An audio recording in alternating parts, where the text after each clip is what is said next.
¿Cómo están? Bienvenidos.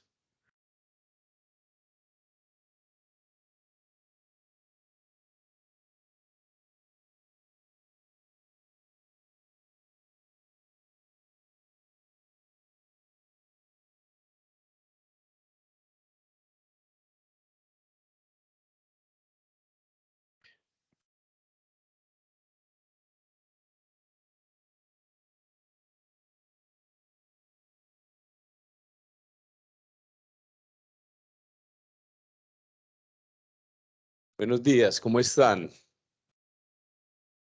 Muy, muy bienvenidos y muy bienvenidas. Espero que hayan tenido un fin de semana maravilloso y que nos dispongamos en este lunes a, a tener una práctica informal, que es cada uno de estos encuentros, más las formales, que ahorita vamos a ver si las hacemos este martes. Yo les estoy proponiendo porque inicialmente la planteamos para el jueves. Lo conversaremos en un instante. Y vamos a retomar un poquito el hilo conductor de que nosotros ya hemos visto que hay meditaciones atencionales. Cuando vimos el tema de emociones, nos conectamos con las generativas. ¿Se acuerdan que en algún momento hicimos una práctica que yo les planteaba a qué más le temen y qué es lo que más aman?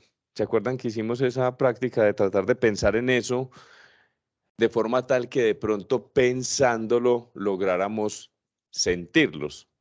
Pero, por ejemplo, en ese ejercicio, el pensamiento que estamos teniendo era un pensamiento deliberado, ¿cierto? Tratar de recordar, imaginar aquello que más tememos y tratar de recordar e imaginar aquello que más amamos. ¿Se acuerdan de ese ejercicio?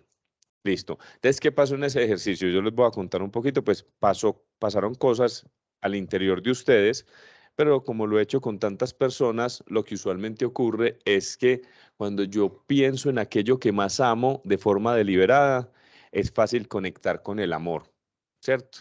Porque se conecta uno con él relativamente fácil.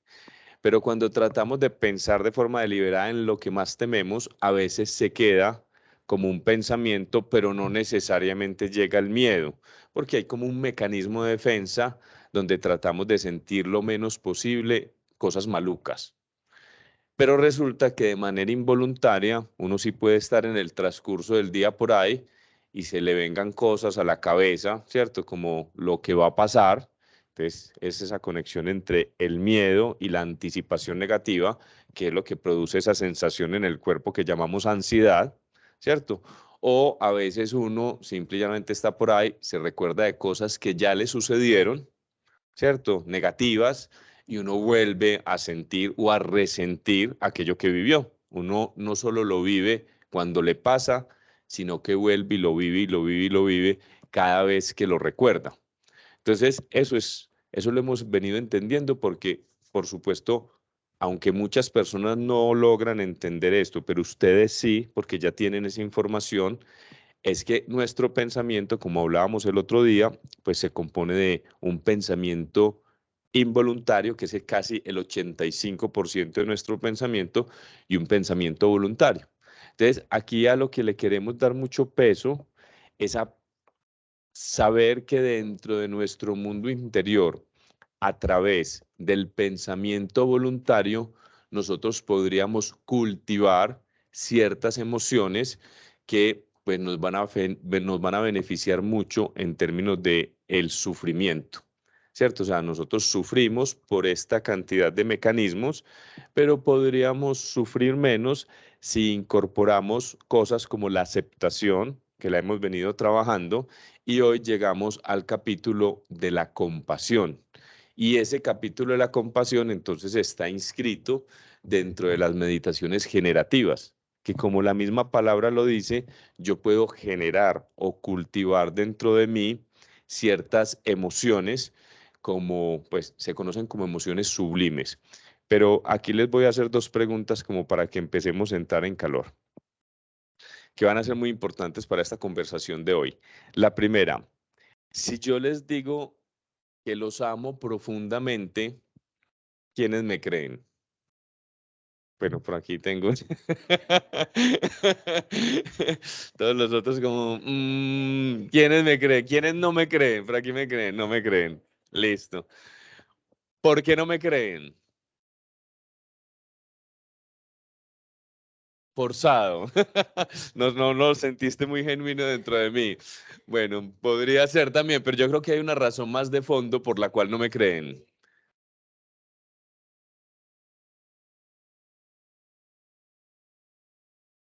Ah, o sea, no nos conocemos, ¿cierto? O sea, ni un piquito, pues, y ya. Ni un, sí, el saludo sin mucho, listo. Entonces, miren, en el fondo de lo que estamos hablando ahí es que hay una condición para amar, que es conocernos. ¿Cierto? O sea, ¿cómo me vas a amar si no nos conocemos? De hecho, nosotros aquí en otros países no pasa, pero en Colombia usualmente pasamos primero del te quiero al te amo, ¿cierto? O sea, uno arranca con el te quiero y cuando uno ya dice te amo es porque está hablando con palabras mayores. Pero miren esto, yo podría cultivar el amor de una forma dentro de mí que no se necesitase una condición para amar al otro. Y les voy a poner un ejemplo. ¿Qué hacía la Madre Teresa de Calcuta limpiándole, voy a ser muy brusco, el pus y la lepra a personas que no conocía? Por la compasión, por el servicio y por un amor incondicional. Lo que pasa es que yo les voy a relacionar compasión con amor incondicional porque con la compasión hay un problema en Occidente y es que nosotros la entendemos de una manera diferente a ellos y para eso me va a servir la segunda pregunta que les voy a hacer. Si yo les digo que siento muchísima, muchísima compasión por ustedes, ¿se siente rico o se siente maluco? Maluco por acá. Lo relacionamos con pesar o lástima. Si ustedes van y buscan un diccionario de la Real Academia de la Lengua, si se toman el trabajo y buscan la palabra compasión, dice algo así como sentimiento de conmiseración y lástima que se siente por aquellos que sufren penalidades. Entonces, no nos gustan que sientan compasión por nosotros, aunque ese concepto ya se ha venido resignificando, entonces hay personas que pueden decir se siente rico, pero vamos a ver que Oriente y Occidente tienen dos miradas muy distintas a la compasión. Entonces, por supuesto, no nos gusta que sientan compasión por nosotros, porque de alguna manera lo que se está transmitiendo ahí es que están sintiendo pesar o lástima y a nadie le gusta que sientan pesar o lástima. Y cuando sentimos compasión por otros, pues tampoco es un sentimiento con el que con el que nos conectemos mucho, porque es sentir pesar o lástima por el otro, ¿cierto? Ver el sufrimiento del otro y sufrir yo parejo con el otro. De hecho, la palabra compasión viene de compati, sufrir con. Entonces nosotros tenemos interiorizado que la compasión es sufrir con el otro, pero yo no necesariamente tendría que sufrir con el otro si logro integrar la mirada de Oriente con respecto a la compasión, y eso ha venido pasando en el mundo porque lo que el mundo hoy más requiere es compasión. Lo que el mundo más necesita en este momento y en estos momentos asiagos, difíciles, complejos, es compasión. Hacia mí mismo, hacia los otros, dentro de las familias, dentro de las empresas, dentro de todo el cuento. Pero para eso entonces necesitamos resignificarlo. Y hay unas prácticas asociadas a la meditación que son las prácticas de compasión. El primer oleaje o la primera ola de mindfulness tuvo que ver mucho con el tema atencional y luego ha habido una segunda ola que tiene que ver con el tema de la compasión y luego más adelante, apenas estamos llegando, pues vamos a acercarnos a este tema de constructivo que tiene que ver con la sabiduría. Nosotros ya hicimos un acercamiento a esos tres tipos de meditación, pero no piensen tanto en la meditación como tal, sino piensen más en el autoconocimiento, en la sabiduría, en tener herramientas para enfrentar las dificultades de la vida y que yo pueda finalmente, y ese es uno de los grandes objetivos, pues liberarme del sufrimiento. Y la compasión sí que es una herramienta potentísima para liberarnos del sufrimiento, pero primero vamos a arrancar de un reconocimiento como yo siempre trato. No vamos a poder transformar nada si nosotros primero, en vez de negar, justificar, si no hacemos ese trabajo de reconocer qué es lo que pasa eventualmente, y ese sería un punto de partida para poder transformar. ¿Listo? Entonces yo les voy a cambiar un poco la mirada que tenemos asociada a la compasión. Pero antes de ello, nosotros hemos hablado e iniciamos estas conversaciones, ¿se acuerdan con algo que decíamos? Una mente que divaga es una mente infeliz. Entonces, el tema de la felicidad que ha estado tan en boga de todos los seres humanos como ese deseo más íntimo y más genuino, que ustedes también lo reconocieron la otra vez. ¿Qué es lo que estamos buscando los seres humanos íntimamente? Pues en el fondo, ser felices o tener paz, serenidad, etcétera, etcétera. Resulta que la compasión también nos podría beneficiar en ello. Esta es una frase del Dalai Lama. Si quieres que otros sean felices, practica la compasión. Y si quieres ser feliz tú mismo, practica la compasión. Pero si yo entiendo la compasión como pesar o lástima, como que esto no se entiende, ¿cierto? Si quieres que otros sean felices, siente pesar y lástima por ellos. Si quieres ser feliz, siente pesar o lástima por ti. Se vuelve como una frase misteriosa. Pero al final, cuando ya entendamos bien de qué se trata la compasión, vamos a volver a esta frase y la vamos a entender que sí tiene que ver muchísimo con el tema de la felicidad. Y que insisto que nuestra infelicidad no tiene que ver tanto con lo externo, sino que tiene que ver más con lo interno. Y tener esa comprensión pues nos va a empoderar y que eventualmente podamos adquirir esa felicidad más genuina. Porque acuérdense que hemos hablado de que la felicidad que a veces queremos es la felicidad Coca-Cola, sentir rico, la chispa de la vida, el gozo y el disfrute, pero no podemos evitar la forma en que el mundo se nos presenta de muchas formas y que en realidad, les recuerdo esto porque va a ser importante, la felicidad es un estado de conciencia que abraza tanto el bienestar como el malestar. Abraza el bienestar porque cuando yo estoy bien me conecto con el otro, nos cogemos de la mano, vamos todos para adelante, vamos súper conectadísimos y de forma grupal porque somos los seres más sociales del planeta. Y eso nos va a impactar el tema de la compasión. Perdón. Pero abraza también el malestar como parte de la vida y porque en el malestar están los grandes aprendizajes. Se han dado cuenta que las cosas pues más significativas que hemos aprendido en la vida han venido a veces como bendiciones disfrazadas, ¿cierto? Como cosas que uno considera es la peor calamidad, lo peor que me ha pasado. En mi caso les he compartido el tema de la depresión y que después con el tiempo, con perspectiva, uno se da cuenta que detrás de eso había una gran lección, que todo está preñado de lecciones. Y cuando uno va integrando eso a su vida, pues entonces se va relacionando con lo bueno y con lo malo desde un estado de conciencia que más pues que una felicidad y una sonrisa de oreja a oreja está muy asociado a la serenidad ante la incertidumbre, porque vamos a necesitar cultivar eso, porque hemos vivido, estamos viviendo y vamos a vivir tiempos complejos. O sea, el mundo está cambiando tan rápidamente y yo creo que Andrés pues sabe de sobra en este rol tan importante y que hay mucha visión de parte de los presidentes y de los gerentes de todo lo que está pasando en el mundo, ¿cierto? Y pues acabo de pasar lo que lo que sigue pasando, pues que a veces los cambios pues se daban en ciertas zonas del mundo, ahora muchos de los cambios son globales y permean a todos. Entonces, por eso les digo que este tema de la compasión va a ser muy importante. Entonces, pasa a la siguiente, porfa, que no trajimos el aparatico hoy. Entonces, miren lo que les decía. En español viene del verbo latino compati, que significa sufrir con. La idea de la compasión no es no es necesariamente sufrir con el otro, pero pasa por algo que se llama neuronas espejo. Cada vez que ustedes ven en un video o en la calle a alguien cayéndose y aporreándose, ¿uno qué hace? Como que le duele a uno también, como que no le duele a uno, pero en parte del cerebro, sí. Y esto es lo que llamamos las neuronas espejo porque aprendemos por imitación. Entonces, cuando vemos a los otros sufriendo, pues eventualmente nosotros sufrimos. Y por eso se ha dado esta definición, un sentimiento de conmiseración y lástima que se tiene hacia aquellos que sufren penalidades y desgracias. Pero en mindfulness y en Oriente vemos la compasión de otra manera. ¿De qué se trata la compasión? Y este es lo que yo quiero que ustedes integren o vayamos integrando, porque esto también, por supuesto, va a requerir práctica. Miren, Para ellos la definición de compasión es el deseo, la motivación de que todos los seres sintientes estén libres de sufrimiento.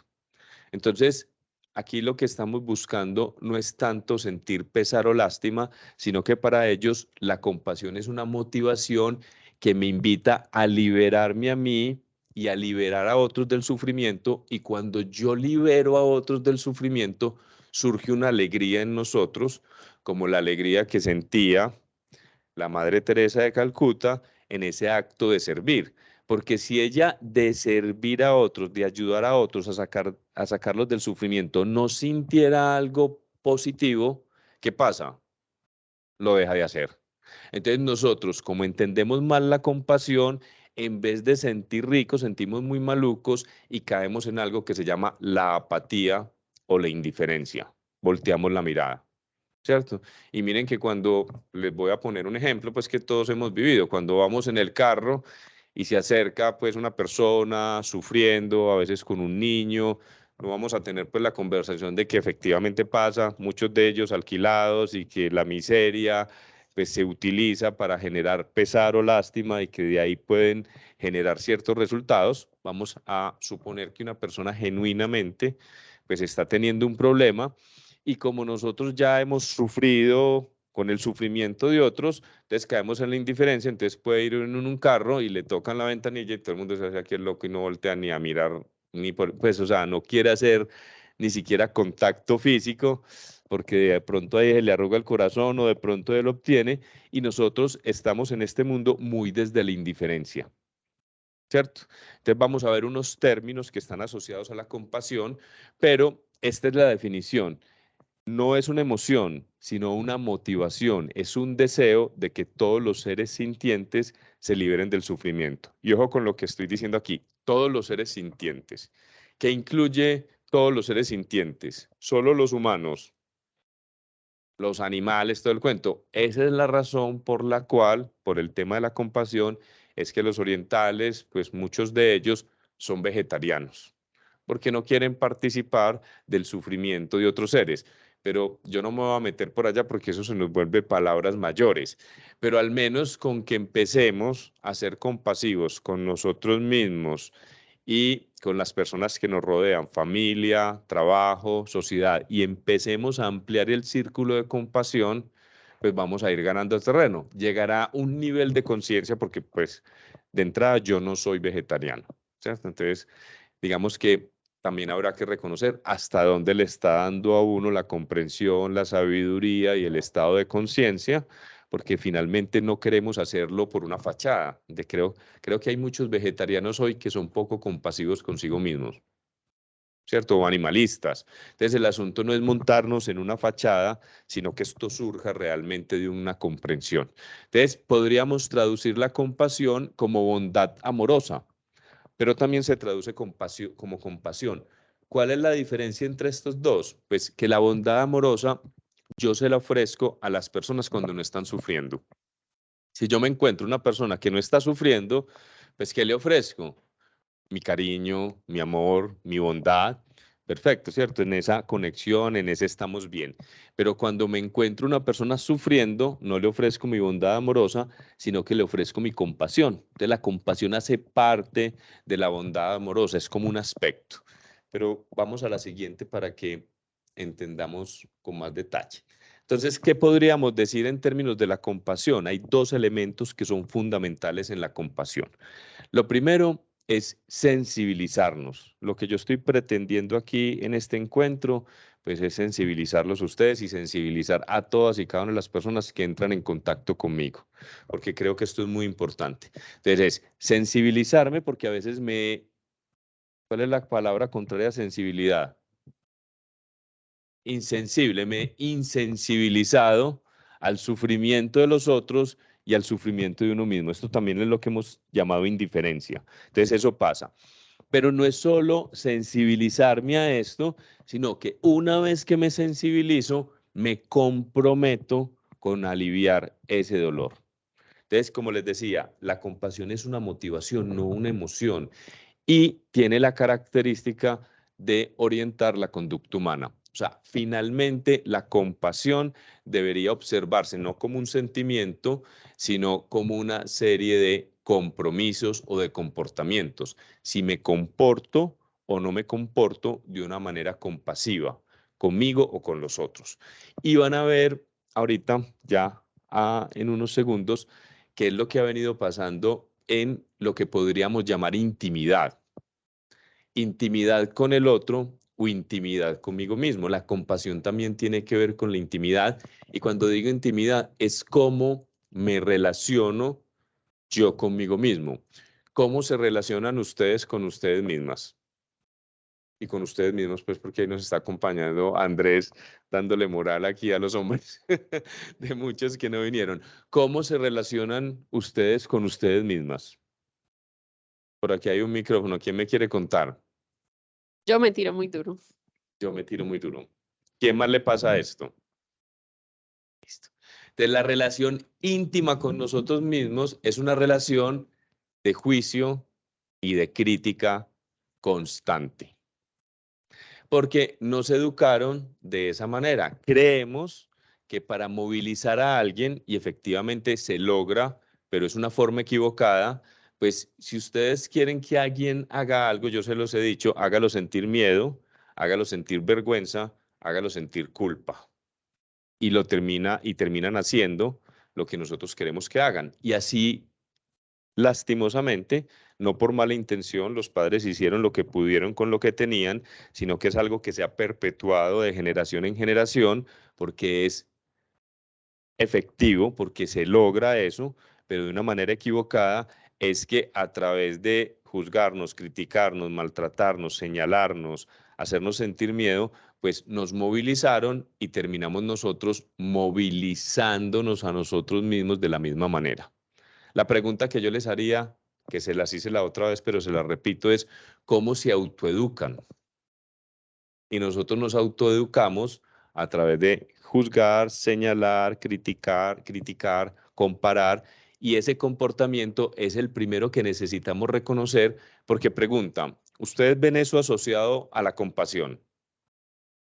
Eso es cero, cero, cero, cero compasivo y hay una inercia gigantesca porque si les pregunto por los años, que no se los puedo preguntar, pues la edad que tengan, les aseguro que llevan una vida entera haciendo exactamente lo mismo.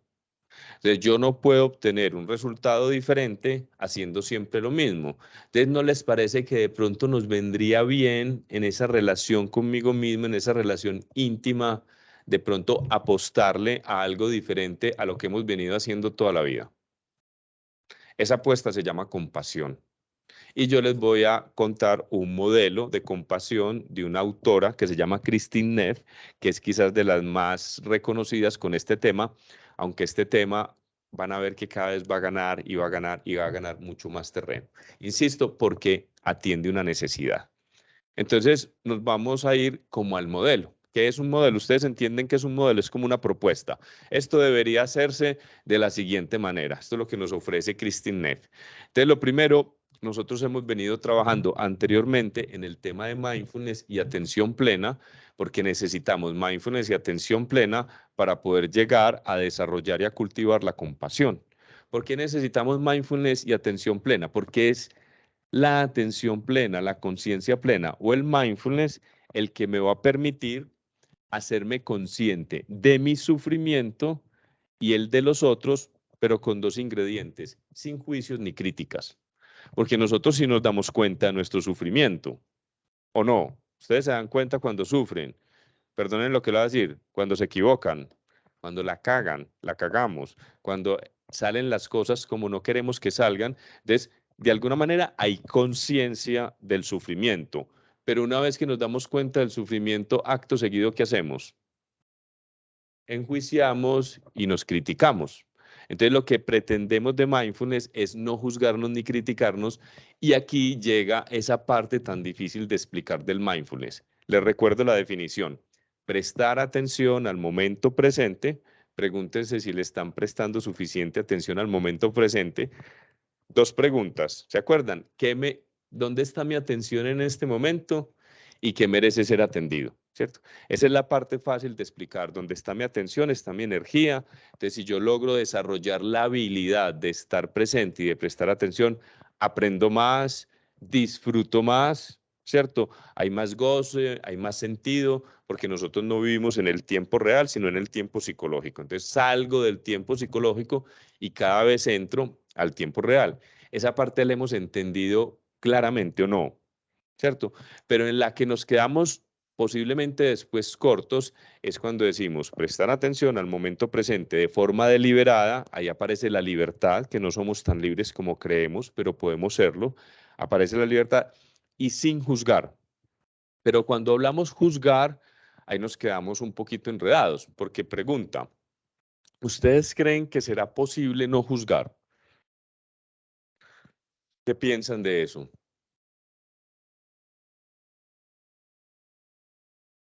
¿Vos pensás que es posible con mucho trabajo? Entonces, miren, si el 85% de mis pensamientos son involuntarios y solo un 15% voluntarios, ¿será posible no juzgar? Es que lo hago de manera automática. Lo hace mi cerebro incluso sin mi consentimiento. Entonces el asunto, yo estoy de acuerdo con Andrés, se puede tratar de llevar mucha conciencia para no juzgar, pero también puede pasar algo y es que cuando llevo conciencia como el pensamiento involuntario, puede que yo me pille a mi mente, yo no soy mi mente juzgando, así como puedo escuchar a otro juzgando. Y si es mi mente o es otro juzgando, la libertad que tengo es engancharme o no engancharme con ese juicio. Sí, sí se pillan la diferencia. O sea, porque si yo tengo la idea de que voy a meterle a esto mucho esfuerzo, ¿cierto? Y de que me voy a comprometer para no juzgar. De hecho, esto que yo tengo acá es una forma de hacerlo. Este es un jueguito de algo que se llama El amor es hoy, en donde nos ponemos esta manilla acá y cada vez, y necesitamos tratar de sostenerla 21 días sin juzgar. En este caso, ellos arrancan externamente, ¿cierto? Verbalizado. Si yo en el día me pillo que hice un juicio, entonces me la cambio de mano, ¿cierto? Entonces, si llevo 19 días sin hacer ningún juicio y lo hago, me la cambio de mano y arranco de cero. Entonces, se puede uno demorar mucho tiempo hasta que logre tener la manilla 21 días en una cosa. Y en este caso, pues hay juicios internos, el asunto es exteriorizarlo. Más avanzadamente, ellos sostienen, yo no estoy de acuerdo, que uno podría no juzgar internamente, pero es porque de alguna manera siguen enganchados en que todos los pensamientos los pienso yo.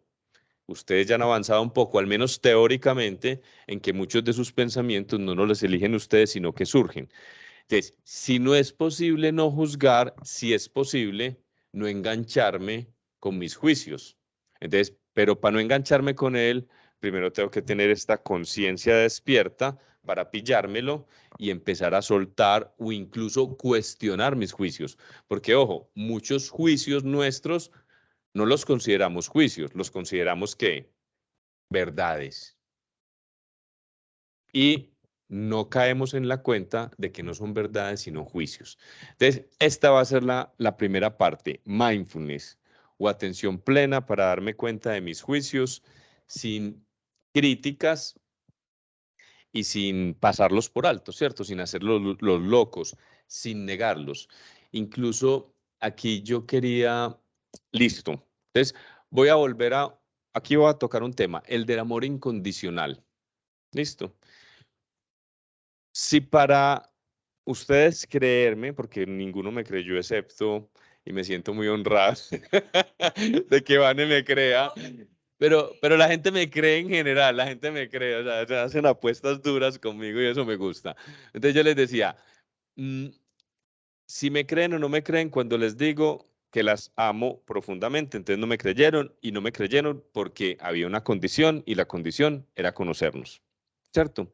Entonces, pregunta, ¿ustedes se aman incondicionalmente? No, no lo hemos logrado, listo. Entonces, la pregunta siguiente es, ¿cuáles son las condiciones que se ponen para amarse? Porque no se pueden poner la de no nos conocemos. Pero ojo, no, mira la pregunta, ese sería el método. Aceptarme sería el método de empezar a avanzar y ser compasivo hacia el amor incondicional.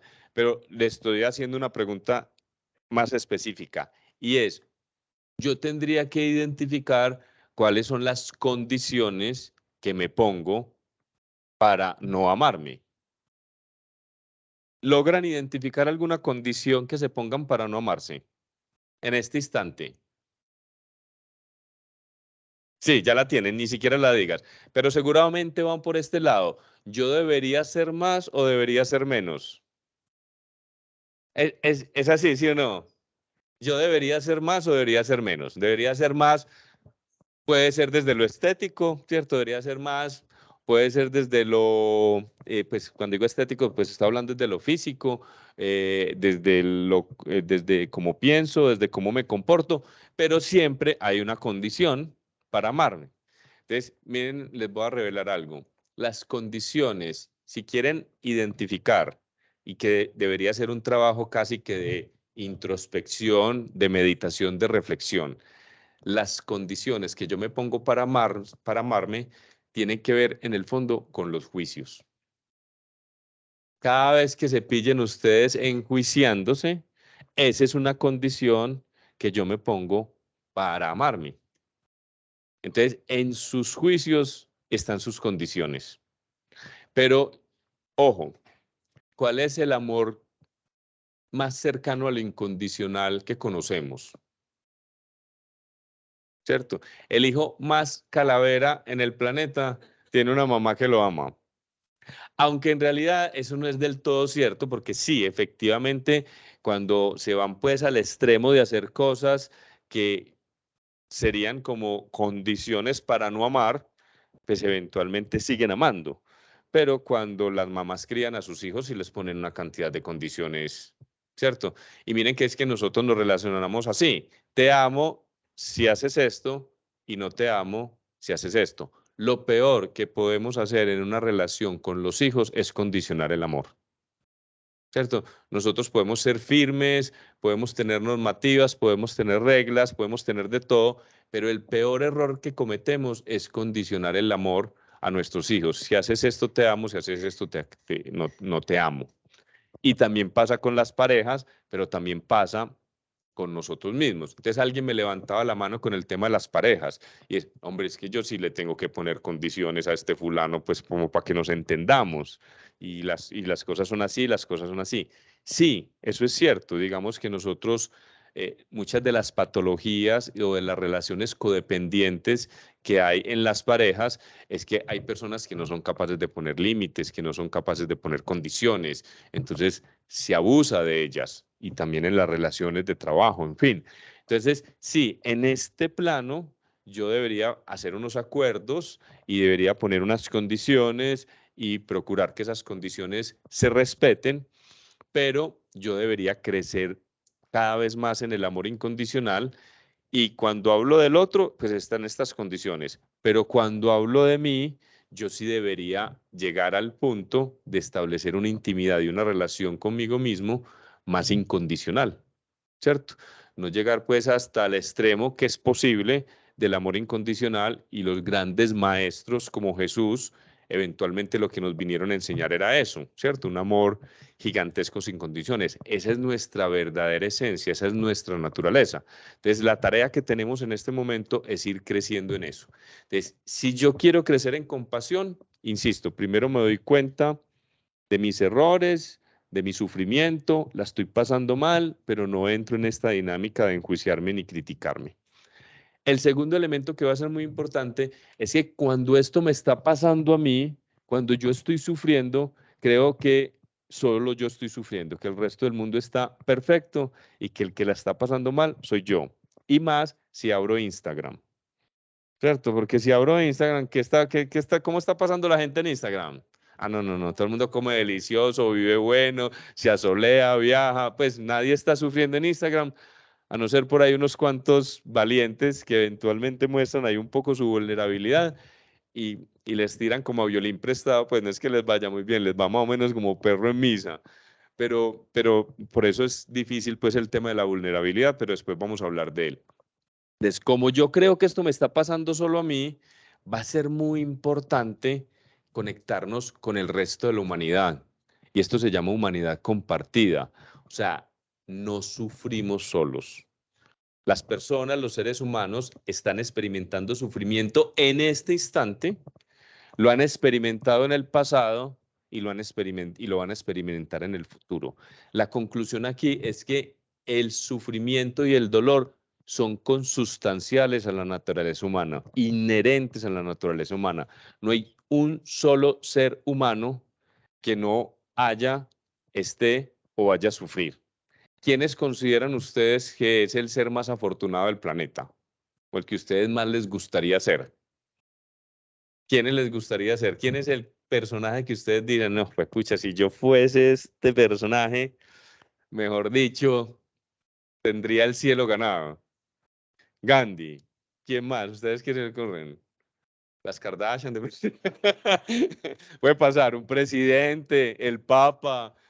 ¿Quién les gustaría ser? ¿No tienen una persona que ustedes dijeran, yo quisiera vivir la vida de esa persona?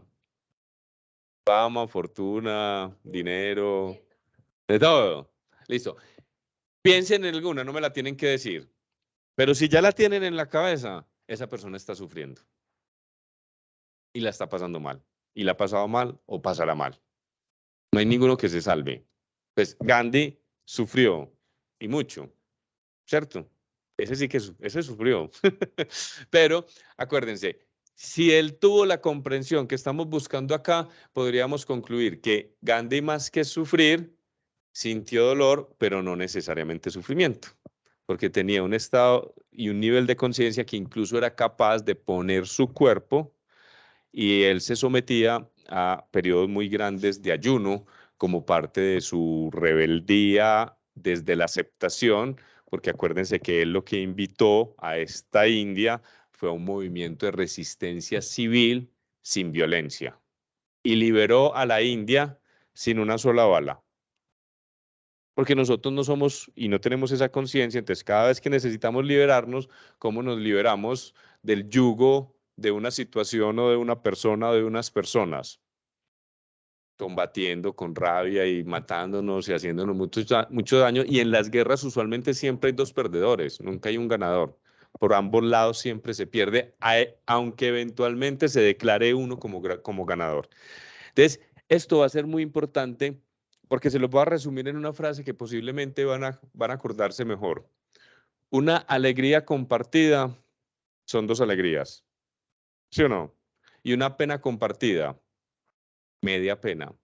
Esto no cuadra con ninguna aritmética, pero así funciona. Esta es la aritmética del alma. Una alegría compartida son dos alegrías y una pena compartida es media pena. Cuando yo recuerdo, porque esto va a ser parte de la práctica que vamos a hacer, cuando yo recuerdo que yo no estoy sufriendo solo, sino que reparto mi sufrimiento en la condición humana y en todos los seres que lo están experimentando, mi sufrimiento se aliviana. ¿Cierto? Porque no soy yo, ni a mí es que el que me están haciendo la cagada desde allá arriba. Entonces, ojo con esto.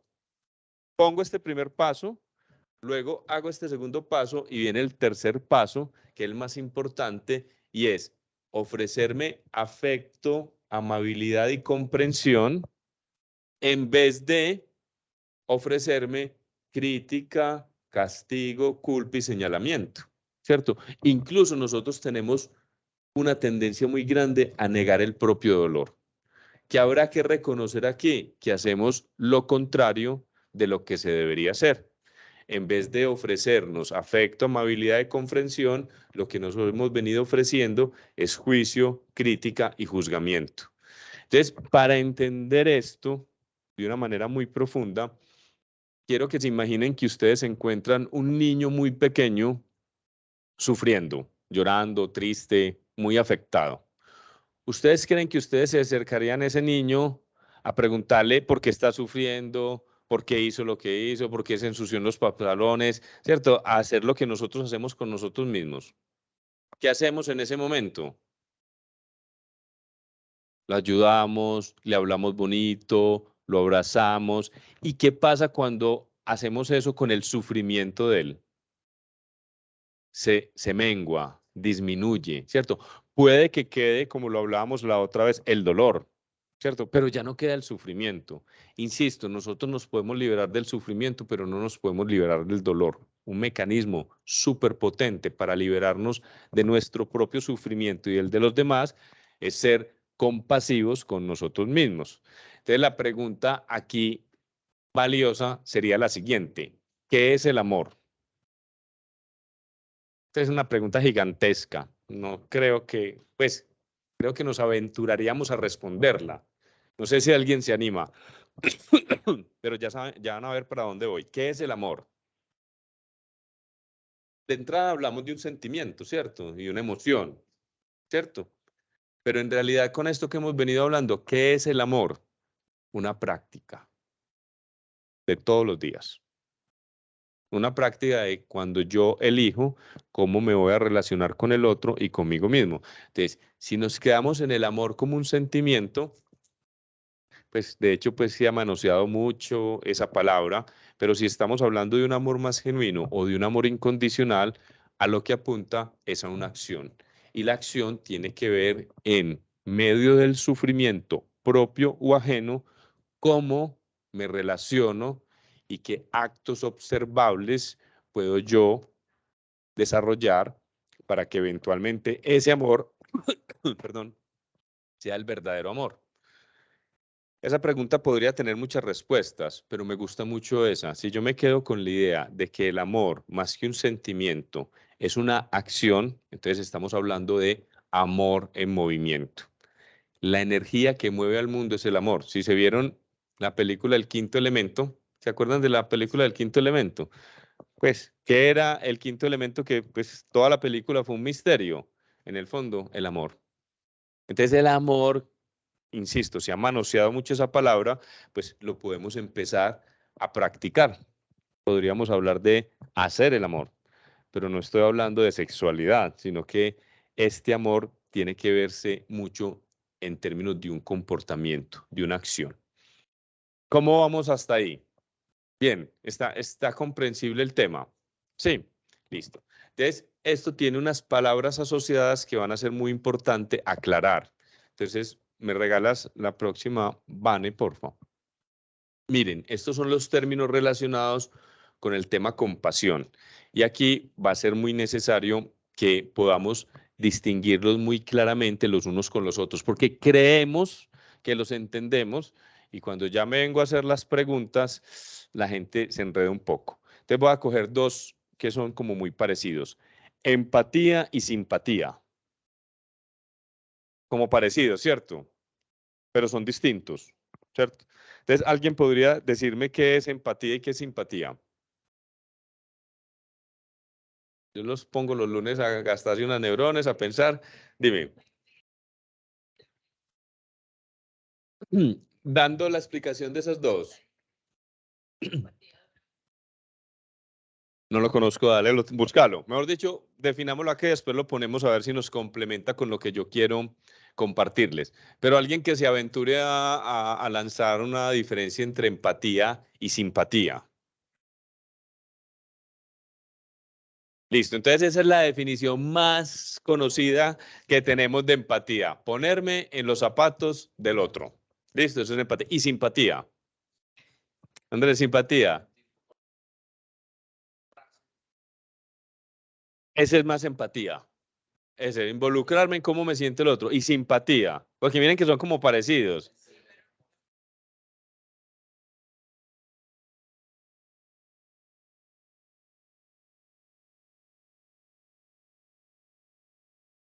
Listo, entonces ahí aparece la simpatía. Hay personas simpáticas y hay personas antipáticas, ¿cierto? En el fondo la simpatía es como me cae alguien. Alguien me cae bien o me cae mal. Y la empatía es ponerme en los zapatos del otro, involucrarme en lo que está sintiendo el otro que ojo, es un prerequisito para la compasión, ¿cierto? Para yo poder ser compasivo, primero me tengo que poner en los zapatos del otro y que experimentar lo que el otro está experimentando me motive para ayudarlo a salir de su sufrimiento. Esa es la teoría.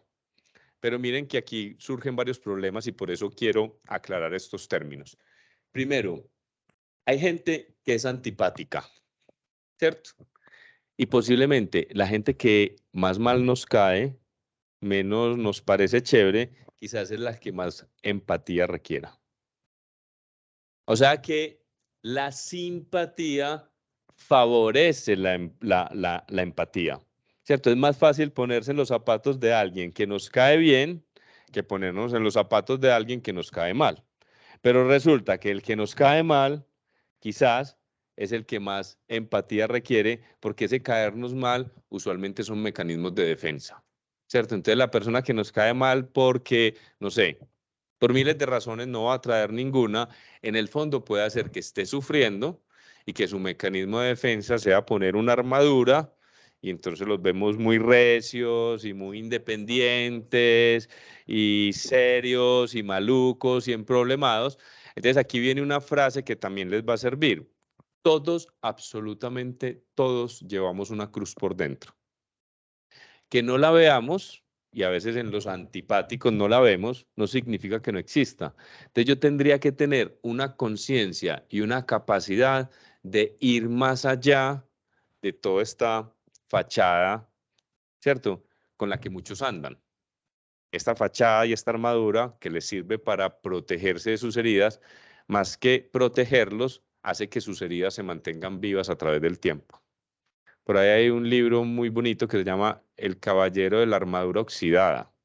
Y más o menos la metáfora es eso.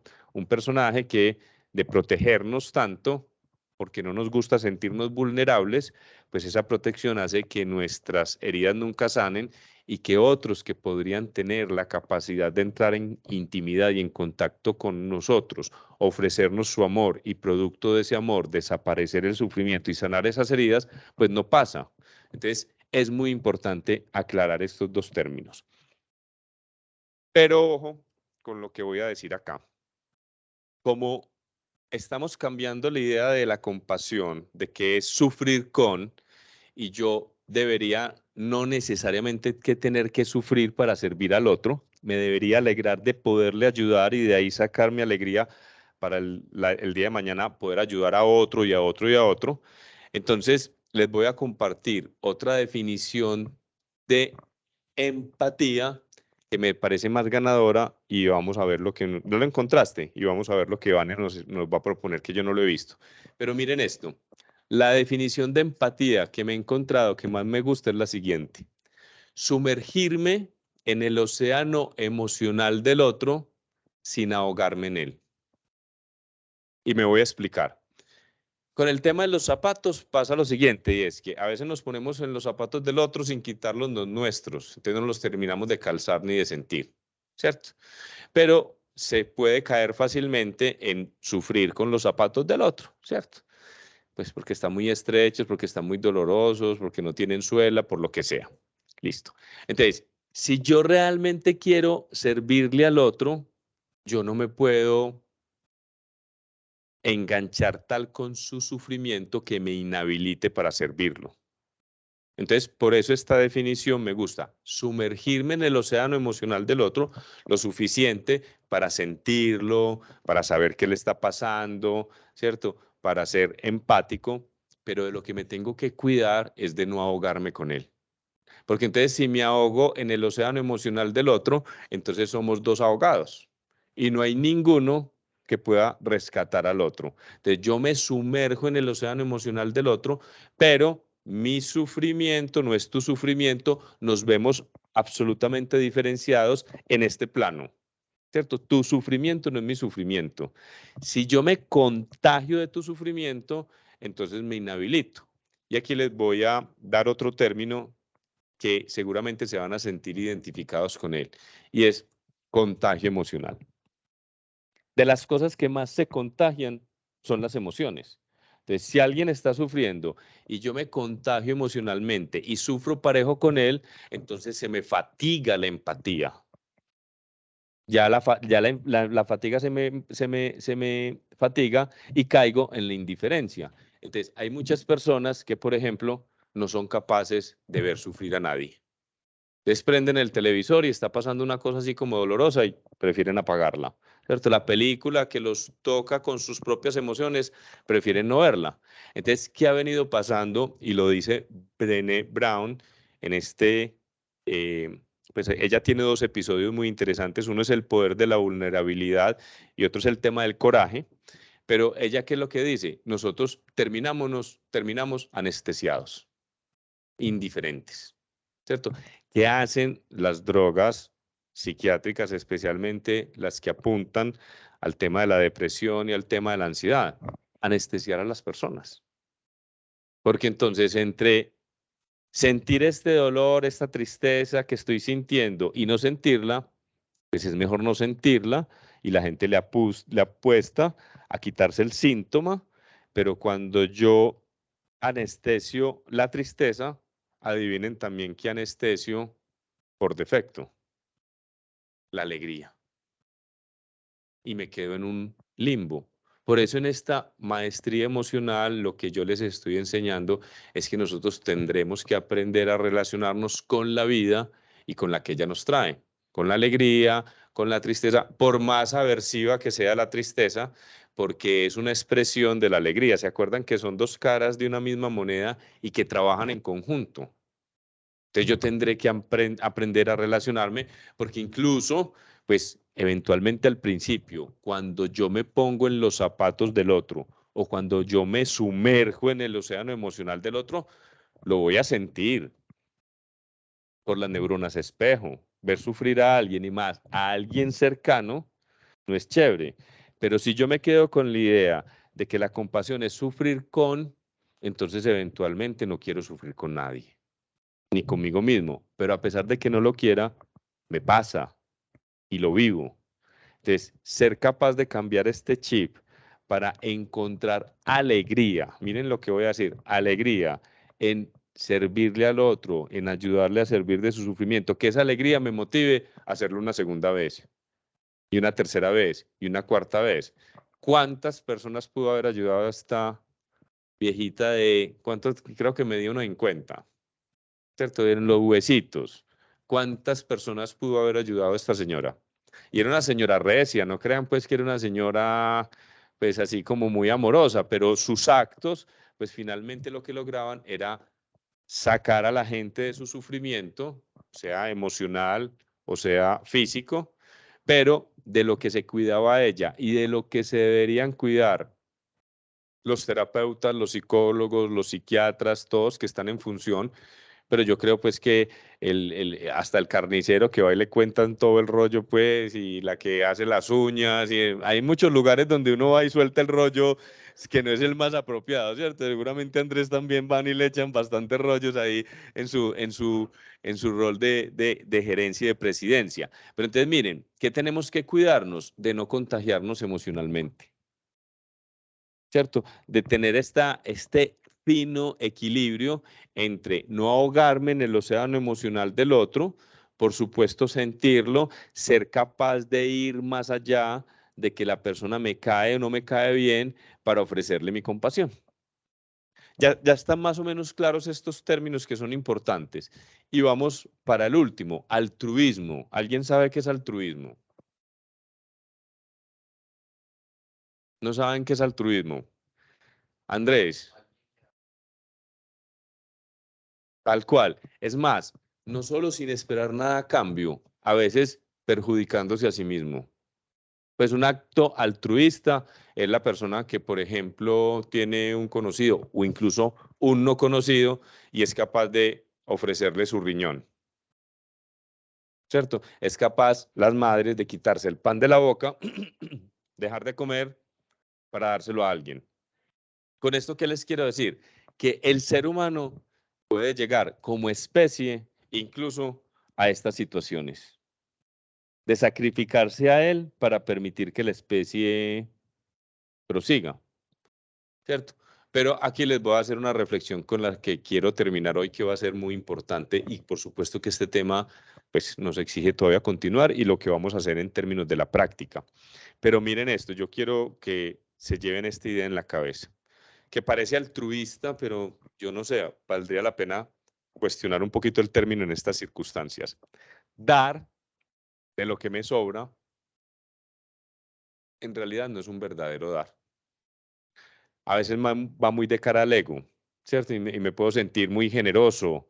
Y quienes lo hacen, porque por ejemplo, pues hay un combo en el mundo de altruistas reconocidos, entonces pues tienen grandes fortunas y dan un pedazo pues de su fortuna. Entonces, maravilloso, habrá que aplaudirles. Y si ustedes tienen algo y lo comparten, maravilloso. Pero yo siento que el verdadero dar es cuando damos aquello que no tenemos, que se acerca mucho al altruismo, ¿cierto? Entonces, por ejemplo, dar el tiempo que no tengo. Porque si me sobra tiempo, pues entonces es muy fácil darlo. Venga, sentémonos y conversemos un rato.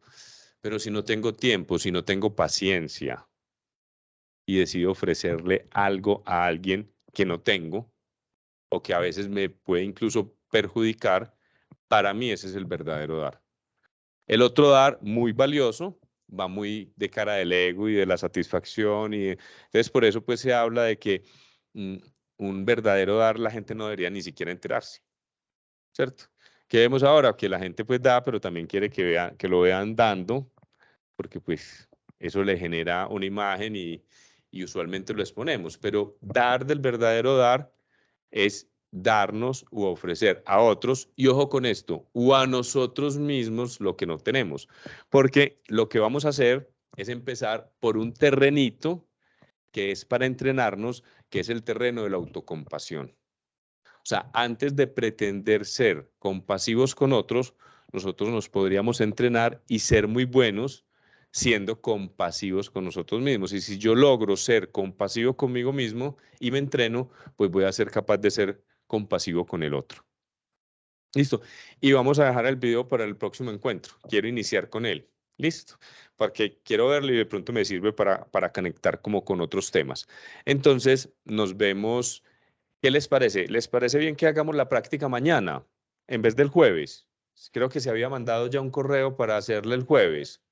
¿Podemos volver a mandar un correito para hacerlo mañana el encuentro? Mejor dicho, ustedes me cuentan pues si sí o si no, porque es que yo fui el que dije que lo hiciéramos el jueves, pero se me presentó algo, entonces necesito cambiarle. Les pediría pues ese gran favor de que hagamos la práctica mañana. Entonces mañana viene una práctica generativa muy potente que aspiro que se animen a acompañarme para que vamos a empezar a interiorizar cómo es una práctica de compasión dentro de la meditación. Y dentro de la aplicación que les compartí hay muchas de ellas. Entonces, meterse en estas prácticas generativas que pretenden es cultivar el amor incondicional, pero también pasa por cosas como el perdón y por cosas como la comprensión. Entonces, vamos a trabajar eso. ¿Listo? ¿Les parece? Creo que ya son las 8, Vani. ¿Alguna pregunta? ¿Les parece valioso este tema?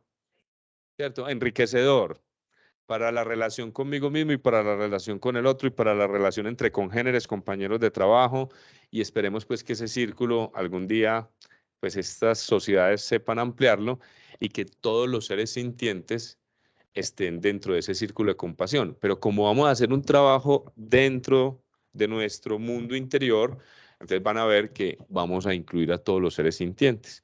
Y cuando uno ya empiece pues a sentir los beneficios de la compasión, que están muy relacionados con la felicidad. Si quieres ser feliz, practica la compasión porque estás teniendo una relación más bella contigo mismo. Y si quieres ser feliz, pues practica la compasión con otros. El resultado siempre va a ser la felicidad, producto de esta relación íntima y bonita, que habrá que practicarla, ¿cierto? Si esto se queda en lo teórico, un saludo a la bandera, unas palabras muy bellas, pero no va a pasar nada. Yo les voy a dar diferentes prácticas asociadas a la compasión y todavía nos quedan unos temitas por conversar. Entonces, les agradezco mucho y los espero mañana en la práctica y este lunes en 8 para que continuemos con el tema de compasión. ¿Listo? ¿Preguntas, dudas? Bien, estuvieron muy atentos. Perdí algunas ahí en unos segundos, pero no importa. Con el vicio, les voy a quitar el vicio a la entrada. Ya saben. Les muestro el vicio. Esto es el vicio. Esto es un vicio, una cosa muy delicada. Gracias, cuídense.